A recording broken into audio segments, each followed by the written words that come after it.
Olá, pessoal, sejam todos muito bem-vindos a mais um vídeo do canal.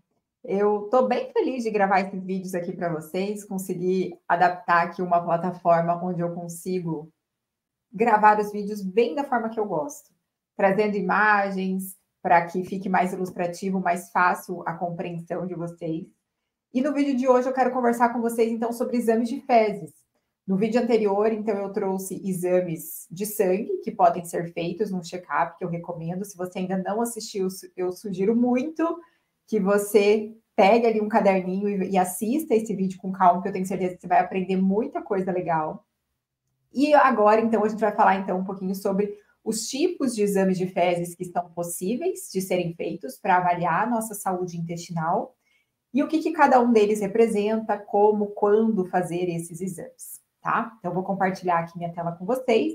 E já peço que se você está chegando agora aqui no canal e ainda não é inscrito, ou se você já acompanha os vídeos e ainda não se inscreveu, que você já se inscreva no canal, deixe o seu like, isso é muito importante, deixe o seu comentário também, porque eu quero muito que o canal cresça, que essa mensagem chegue a mais pessoas, porque eu tenho certeza que esse conteúdo pode contribuir muito na saúde das pessoas e que nem sempre as pessoas acabam tendo acesso a esse tipo de informação. Então, quanto mais a gente compartilhar, vocês curtirem, comentarem, compartilharem, né, com as pessoas que vocês gostam e tudo mais, vocês me ajudam também a levar essa mensagem e a gente faz essa corrente do bem, tá? Então, eu vou compartilhar aqui minha tela, deixa eu ver como é que vai ficar melhor.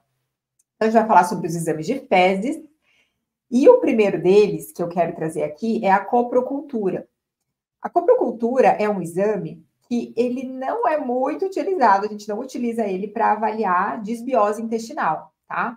O que ela vai avaliar? Você tem ali alguma bactéria patogênica. Então, sabe quando pega aquela gastroenterite, viaja para a praia, ou enfim, sei lá, algo que você, né, passa mal, a famosa virose, né? Então, a pessoa começa ali a ter diarreia e tudo mais. Então, esse exame ele pode detectar qual foi a bactéria ali que infectou aquele intestino, uma salmonela, uma Escherichia coli, uma Shigella, mas ele não é utilizado para avaliar uma desbiose intestinal. Então, você está lá com gases, com distensão abdominal, intestino preso, ou né, ali com um episódio de diarreia, o intestino mais solto e tudo mais, mas não com essa que causa dor, a gente sabe bem qual é a diferença, né? Então, esse exame especial, ele não vai detectar isso, tá? Então, ele é utilizado mais para essa questão mesmo, quando a gente tem ali uma infecção gastrointestinal. Temos o sangue oculto nas fezes. Então, esse sangue oculto também é um exame que eu vejo que alguns profissionais de saúde acabam solicitando, né, até o gastroenterologista ou coloproctologista, e ele vai avaliar justamente se tem a presença de sangue nas fezes, que não é visível ao olho nu, tá? Então, é importante que, assim, a maioria dos laboratórios, vamos colocar assim, eles avaliam o sangue humano, né? A gente até pode colocar no pedido do exame sangue humano oculto nas fezes, porque daí a gente tem certeza que ele vai detectar a hemoglobina humana e não vai confundir caso você tenha comido uma carne vermelha ou uma beterraba com sangue, certo? E quando a gente tem o sangue oculto positivo nas fezes, o ideal é que a gente vá ao médico, tá? Porque ele possivelmente vai solicitar uma colonoscopia ou uma endoscopia, porque isso pode sinalizar algum sangramento no sistema gastrointestinal. Então, a gente tem que investigar o porquê. Às vezes pode ser, sei lá, um pólipo que tem no intestino causando isso, ou uma inflamação mais grave, né? Enfim. Então, a gente tem que fazer essa investigação, tá? Mas eu quero que vocês não fiquem com medo. Às vezes eu recebo mensagem de pessoas, meu Deus, eu encontrei sangue nas fezes, no meu exame e tudo mais, e agora eu tô com medo de fazer o exame. Não, tem que ir lá investigar, porque às vezes pode não ser nada. Mas é importante fazer essa investigação se no exame vier positivo, tá? A gente tem o parasitológico, e aí vem uma questão que, assim, nem sempre o parasitológico ele vai conseguir detectar os parasitas. Às vezes a pessoa até tem, mas não é detectado no exame porque às vezes naquela amostra não foi encontrado, enfim. Então, por isso que a gente até faz 3 amostras, né? Então, pode fazer todo um dia após o outro, ou às vezes a cada 5 dias, né? Então, pega ali dia 1, dia 5, dia 10, que aí a gente consegue pegar mais ali o ciclo dos parasitas. É mais chatinho, você tem que fazer mais coletas, né, de amostras de fezes, mas ele vai avaliar justamente a presença de parasitas. E aqui eu trouxe outros exames, esse não é feito por plano de saúde, mas caso né, a gente precise fazer uma investigação mais específica, A gente pode dosar o antígeno fecal da giardia, o antígeno fecal da entamoeba, né? Para a gente pesquisar um parasita específico, tá? Dá para a gente fazer dessa forma também. A gente tem o pesquisa de fungo nas fezes, ou pesquisa de levedura nas fezes, também pode vir com esse nome, e ele vai avaliar justamente se há presença de fungo nas fezes. Então, é importante a gente lembrar que a gente tem fungo no nosso intestino, tá? Só que quando a gente encontra esse fungo nas fezes em excesso, às vezes tem exames que depois eu até vou mostrar ali para vocês que às vezes vem mais, né? Ele coloca ali até a quantidade. Então, e se a pessoa tem sintoma gastrointestinal, tá com alterações gastrointestinais, às vezes tem ali uma micose, uma candidíase, enfim, a gente vai tratar isso como aumento de fungos no intestino, tá? Então, usar ali ativos antifúngicos, antimicrobianos para reduzir essa carga de fungos que estão ali, que podem estar, né, gerando um desequilíbrio ali no intestino. Então, a gente sempre vai ter que cruzar com sinais e sintomas, tá? Então, aquela pessoa que volta e meia tá tendo que tomar antibiótico, então ali, tratou um H. pylori, daí depois tá com uma infecção urinária, daí depois deu uma infecção de garganta, ou teve que, sei lá, tirar um dente, enfim. E a pessoa vai tomando ali antibióticos, ou tá fazendo tratamento de supercrescimento bacteriano, tomou antibiótico uma vez, duas, três, enfim. Com muita repetição, a gente já sabe que o antibiótico, repetidamente, não repetidamente, mas às vezes a pessoa tomou, sei lá, 3 vezes no ano. Isso já é algo que pode, com toda certeza, predispor ao crescimento de fungos, porque os antibióticos, eles reduzem as bactérias boas também, vamos colocar ali, e acaba que o fungo que está ali, ele é um micro-organismo oportunista, né? Então ele começa a crescer, se desenvolver nesse meio, principalmente quando a gente precisa ali, né, acabar tendo que fazer vários ciclos de antibiótico, né, antibióticos de repetição, tá? A calprotectina fecal, que inclusive eu até já falei sobre ela no vídeo que eu falei sobre o caso do Evaristo Costa, né, que a calprotectina, ela é um marcador de inflamação intestinal, e quando ele vem acima de 200, a gente já tem que se preocupar um pouquinho e seguir com a investigação, porque pode ser uma doença inflamatória intestinal. Então, quando é doença inflamatória intestinal, geralmente essa calprotectina ela vai estar bem aumentada, né? 600, 700, 800, 1000 e pouco, né? Enfim, então depende do grau ali de inflamação daquele intestino naquele momento. Então, ela é um marcador de inflamação, o ideal seria abaixo de 50. Se a gente pega ali níveis intermediários, né, entre 100 e 200, isso pode ser por conta de um quadro de desbiose intestinal, uma inflamação mais leve, digamos assim, né, acontecendo no intestino, tá? Deixa eu só tomar uma aguinha aqui. E aí, da mesma forma, quando eu encontro sangue oculto nas fezes, se eu vejo aqui uma calprotectina elevada, eu preciso, né, então, seguir com a investigação, muitas vezes fazendo ali uma colonoscopia, né, ou uma enterotomografia, que vai avaliar ali a parte de intestino delgado para ver o que está acontecendo, se de fato existe uma doença inflamatória intestinal ali. Nós temos também a elastase pancreática fecal. Esse exame, ele vai avaliar como que está a ação das enzimas digestivas produzidas pelo pâncreas, tá? Então, muitas pessoas, né, vamos colocar assim, as pessoas, elas podem ter distúrbios digestivos, gases, distensão abdominal, aquela pessoa, nossa, ela passa mal com todos os alimentos, tudo que ela come faz mal para ela. Às vezes pode ser uma deficiência de elastase, tá? Então a gente consegue dosar essa elastase pancreática fecal, é feito também por plano de saúde, mas se você não tem plano, você consegue também fazer no particular, né? E o ideal é que ela esteja acima de 200, tá? Então, se ela está maior que 200, isso significa que está sim tendo ali uma produção correta dessas enzimas pancreáticas. Agora, se esse valor vier abaixo disso, então isso já mostra uma insuficiência. E aí, essa deficiência de enzimas pancreáticas, ela pode ser primária, então vamos colocar assim, a pessoa tem uma pancreatite, ela tem uma fibrose no pâncreas, ela tem alguma alteração no próprio órgão, no pâncreas. Então, ele não vai conseguir produzir corretamente essas enzimas, automaticamente a pessoa vai ter ali problemas de digestão, tá? Porque lembra do nosso processo digestivo para a gente fazer aqui uma revisão rápida, né? Eu até já postei vídeo sobre enzimas digestivas aqui, então seria legal até você assistir se você não assistiu. Mas né, a gente come o alimento, mastiga, ele vai passar pelo estômago, vai sofrer a ação ali do ácido clorídrico, da pepsina, para iniciar ali o processo, né, de digestão. Na boca, a gente já tem a ação da amilase também, que começa a digerir os amidos. No estômago, além de digerir proteínas, né, a gente também tem a ação da lipase, né, que ajuda também ali na digestão das gorduras. Mas depois que o alimento sai do estômago, ele vai chegar ali no intestino delgado, e no intestino delgado a gente vai liberar, então, a bile, que vem ali do fígado, e a gente vai liberar as enzimas pancreáticas que vêm do pâncreas, certo?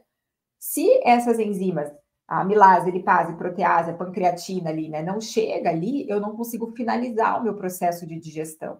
E aí o alimento mal digerido vai acabar sendo fermentado pela microbiota, causando gases, distensão abdominal, desequilíbrios no intestino, certo?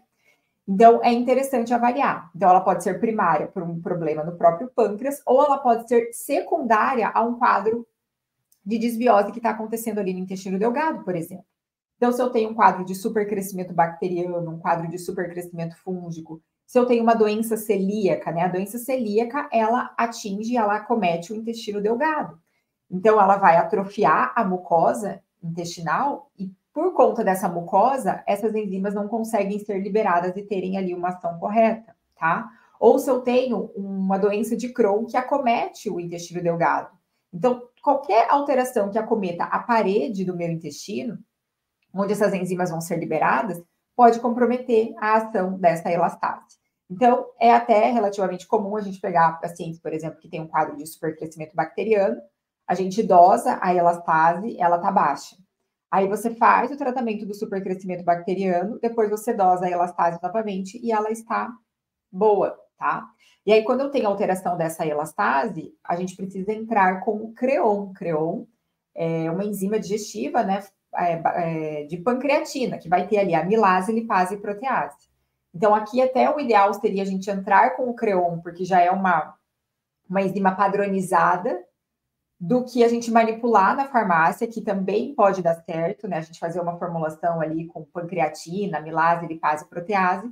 Só que como existe uma divergência muito grande, às vezes a matéria-prima da farmácia X, enfim, 100 gramas de amilase vai ser suficiente. Às vezes uma outra matéria-prima de uma outra farmácia não seja. Então, existe ainda muita variação quando a gente pensa em farmácia de manipulação, nessa questão de padronização. Então, como aqui é uma condição detectada de insuficiência pancreática, o ideal é a gente entrar com o CREON mesmo, que já é uma enzima padronizada, que é um pouco mais cara, mas que a gente já consegue comprar na farmácia para atuar nesse caso, tá? Gordura fecal. Gordura fecal é quando a gente encontra gordura nas fezes. Então, o ideal é a gente ter abaixo de 5%, mas se essa gordura aparece nas fezes, isso vai sinalizar para a gente também alguns problemas, tá? Então, pode ser ou porque o trânsito intestinal da pessoa está muito acelerado, então isso, né, tanto causa gordura, ela pode gerar diarreia, né, também, a gente chama até de esteatorreia, né, quando apresenta gordura nas fezes, ou porque eu tenho uma insuficiência do pâncreas, então eu posso cruzar com o exame de elastase, então às vezes a pessoa está com a elastase baixa e tem gordura nas fezes, sim, porque ela não tem ali a lipase agindo, então essa gordura vai acabar chegando lá nas fezes. Ou por alguma questão de vesícula, então às vezes está com uma pedra na vesícula, uma obstrução na vesícula, ou o fígado não está conseguindo produzir corretamente essa bile por alguma questão. Então, isso, a falta da bile, né, ou essa obstrução ali da liberação da bile, pode também prejudicar a digestão das gorduras. Porque a bile, ela faz a emulsificação da gordura. O que significa?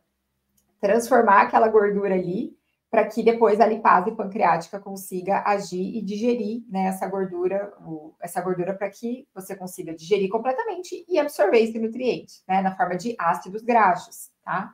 Agora, se não consegue fazer essa digestão, essa gordura acaba chegando lá nas fezes, tá? Então, ela pode ser também secundária a um problema. Então, se eu tenho ali uma alteração, igual eu já falei, Crohn, doença celíaca, tô com SIBO, com CIFO, tô com uma giardia, ou tenho ali uma atrofia dessa mucosa, né? Porque no idoso, por exemplo, né, já falei outras vezes que tem uma atrofia já ali de mucosa, ou porque tem realmente você está com carência de vitamina D, carência de vitamina C, de zinco, de nutrientes que são importantes para nutrir essa mucosa, então eu posso também começar a ter um prejuízo ali no meu processo de digestão, tá?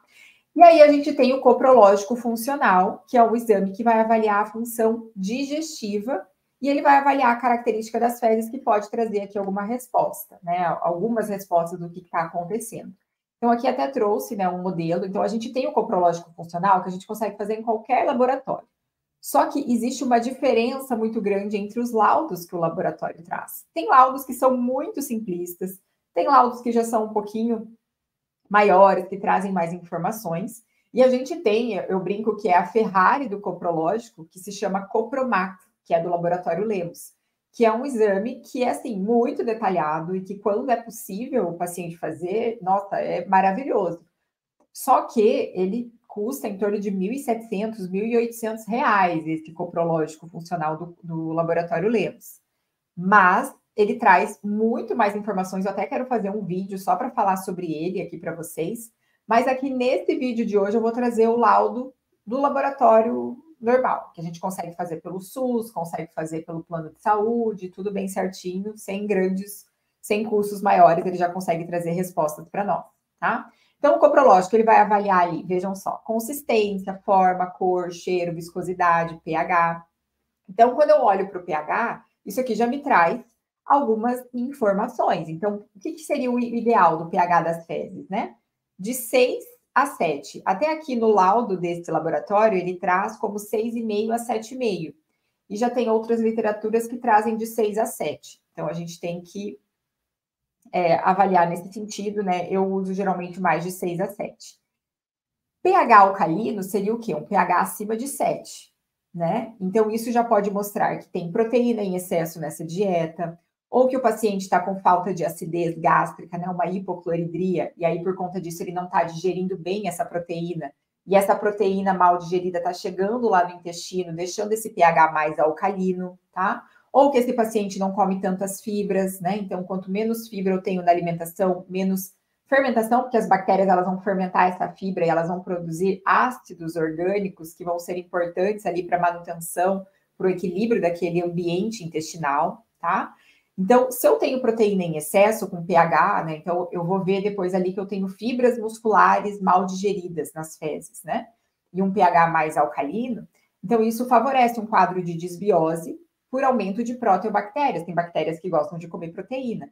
E elas são bactérias que têm um perfil mais inflamatório. E isso, inclusive, está correlacionado com o aumento do risco de câncer coloretal.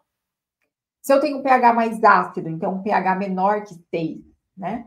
Então, isso pode sugerir que essa pessoa está consumindo muito carboidrato ou que ela não está conseguindo digerir bem esse carboidrato, né? Seja porque ela não mastiga corretamente, então uma falta de ação de amilase ali na saliva, já junto com o alimento, ou talvez porque ela tem ali uma insuficiência do pâncreas, certo? E ela não está conseguindo liberar ali essas enzimas pancreáticas que tem a amilase, então ela não vai conseguir ter uma boa digestão ali dos amidos.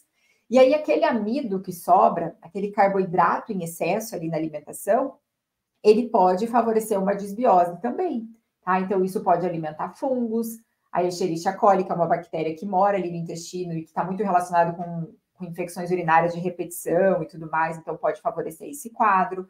Um supercrescimento bacteriano também, então aquele amido sobrando vai alimentando essas bactérias e fungos, gerando esse desequilíbrio, uma desbiose também, tá?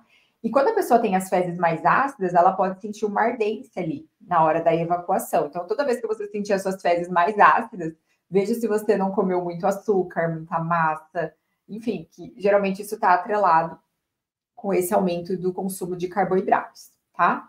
Então, é lógico que o nosso corpo, ele sempre vai tentar equilibrar esse pH. Às vezes a pessoa está com pH normal, mas ela está com sintoma. Então, a gente sempre vai cruzar com aquilo que a pessoa sente, tá? E com o restante das informações ali do laudo. Aí ele vai mostrar aqui também se tem muco nas fezes, se tem fibras musculares mal digeridas. Então, veja aqui nesse laudo, tinha fibras musculares mal digeridas e fibras musculares pouco digeridas. Então, o que mostra aqui nesse caso, né? Ou que a mastigação dessa pessoa não foi suficiente ali, né? Até no dia que ela coletou as fezes, porque isso é a amostra, né? De um dia das fezes. Então, não mastigou direito, ou tem ali uma deficiência de acidez ali no estômago, então essa hipocloridria prejudicando a digestão ali dessas proteínas, né? Porque fibra muscular é proteína animal mal digerida, tá? Ou por uma insuficiência do pâncreas, né? Ou uma questão ali, que eu coloquei, uma desbiose por aumento de proteobactérias, que pode levar, né? Quando eu tenho essas fibras musculares mais mal digeridas, tá? E bem digerida significa o quê? Que a pessoa digeriu, mas não absorveu. Então, o intestino não está conseguindo absorver corretamente, né? Corpos estranhos seriam a presença de outras substâncias, gordura, né, que a gente pode avaliar também, que no coprológico ele avalia, mas a gente pode pedir separadamente a gordura. E quando tem muco nas fezes, às vezes as pessoas se preocupam também com isso, né? Não necessariamente significa um grande problema, a gente tem que ver como é que está o restante dos outros exames. Você tem leucócitos, né, ou hemácias ali aumentados nas fezes, que seria o sangue nas fezes, porque o muco ele pode ser simplesmente uma resposta ali do teu organismo a uma inflamaçãozinha que está acontecendo ali, né? Então, às vezes, até uma resposta natural do corpo se defendendo de algo. Né? Então, por isso que eu falo, o corpo ele tem essas sinalizações que ele pode estar ali justamente tentando te defender de alguma coisa e respondendo contra aquilo. Mas é lógico que sempre a gente preconiza não ter, né, a presença de muco nas fezes. Mas ele pode acontecer, às vezes, em quadros de constipação ou diarreia, ou se tem uma inflamação da mucosa, quem tem síndrome do intestino irritável ou alguma infecção, tá? E aqui eu trouxe a outra parte do laudo, né, dessa paciente. Então, aqui vejo que não tinha muco, tinha ali a presença dessas fibras musculares mal e pouco digeridas, né? Tinha a presença de amido também. Essa celulose digestiva, ela também é uma fibra ali, né, que não foi bem digerida, digamos assim, né? E apareceu ali nas fezes. E veja que aqui tinha também leveduras, né, que são fungos.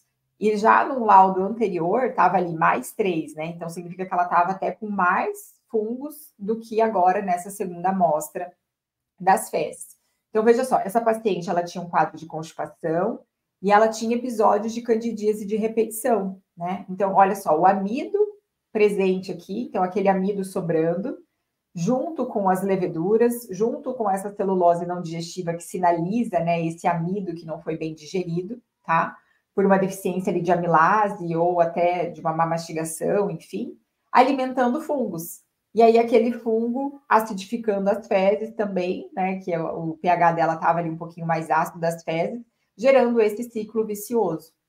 Então, vai de encontro com o que ela trouxe, né, de sintomas também, né? Então, no caso dela, a gente acabou tratando como uma disbiose de prevalência fúngica.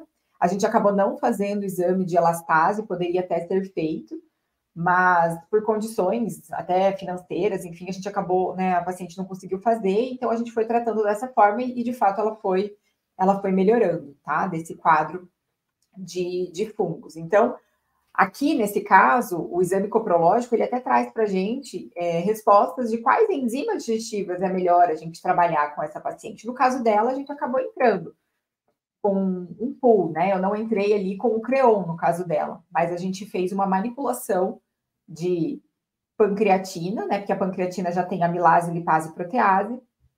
Então, a gente colocou ali essa pancreatina, ou a gente pode colocar separadamente amilase, lipase e protease, certo? Então, protease para ajudar ali na digestão das proteínas, certo? A gente entrou também com cloridrato de betaína, ela não tinha gastrite, ela não tinha nenhuma queimação no estômago e ela sentia realmente um peso maior no estômago, então eu entrei ali com cloridrato de betaína para melhorar essa acidez gástrica e com amilase, lipase e protease para ajudar. Embora ela não tenha ali gordura nas fezes, a gente nem poderia não ter colocado a lipase, deixado só a protease e a amilase. Mas eu acabo colocando ali um pouquinho também para ajudar ali nesse processo de digestão das gorduras também, né? Então, basicamente, vejam só, vamos ver quantos exames eu trouxe aqui para vocês. Coprocultura, sangue oculto nas fezes, parasitológico, pesquisa de fungos, calprotectina, elastase, gordura fecal e o coprológico. Então, foram 8 exames. 7 ou 8, até me perdi aqui nas contas. Então, vejam que todos esses exames podem ser feitos para avaliar a sua função, o seu sistema gastrointestinal, né? Com o que está acontecendo ali. E esses exames de fezes são bem importantes, até antes de você se submeter a uma colonoscopia, um exame mais invasivo, certo? Colonoscopia a gente já sabe, 45 anos, mesmo sem sintomas, é importante que você faça. Vai precisar fazer se você tiver ali uma alteração de sangue oculto, de calprotectina elevada, tá? Agora, colonoscopia vai mostrar disbiose? Não vai mostrar. É muito melhor a gente fazer um coprológico funcional, por exemplo, que vai avaliar a sua função digestiva e através dele o profissional encontrar essas respostas, né? Ou por que você está ficando estufado, o que não está digerindo bem. Então, seria muito melhor fazer um coprológico e uma elastase, por exemplo, para avaliar essa questão da função digestiva do que necessariamente um outro exame. E automaticamente, se você tem ali uma alteração da sua função digestiva, a gente já sabe que isso representa ali uma desbiose intestinal, tá? Então, às vezes vocês perguntam, qual exame eu faço para detectar se eu tenho desbiose? A gente vai avaliar sinais e sintomas, gases, distensão, intestino desregulado, arrotos, problemas de digestão, e a gente pode cruzar com o exame de coprológico funcional, exame de elastase, ou fazer daí um teste de supercrescimento bacteriano, ou até um teste genético de avaliação da microbiota intestinal, que a gente pode falar num outro exame, que seriam exames mais específicos. Mas a gente não precisa ter esse exame, esse teste genético de microbiota para necessariamente fazer um diagnóstico de desbiose, tá? A gente já pode começar a tratar baseado nesse resultado desses exames. E se junto disso eu cruzo lá com os outros exames do check-up de sangue, né? Então, tenho marcadores inflamatórios, tenho eosinófilos altos, tenho ali alterações de vitaminas, né, que eu falei. Então, isso já vai mostrando, né, um comprometimento da absorção e tudo mais. Então, isso já ajuda a gente a fechar esse quebra-cabeça e fechar esse diagnóstico de desbiose, tá? Lembrando que desbiose, ela não é uma doença em si, ela é uma condição, uma alteração ali na microbiota intestinal, que se não for tratada, leva, sim, ao surgimento de doenças, né? Então, ela é uma condição que predispõe a doenças. Então, quanto antes a gente tratar, melhor, tá bom? Então é isso, se você gostou desse vídeo, deixa aqui o seu like, compartilha ele aí com quem precisa ficar sabendo, deixa aqui seu comentário, suas dúvidas, e a gente vai falar um pouquinho mais sobre fezes nos próximos vídeos, então eu conto aí com a sua presença nos próximos vídeos. Tá bom, pessoal? Então é isso, fiquem com Deus, até mais, tchau, tchau!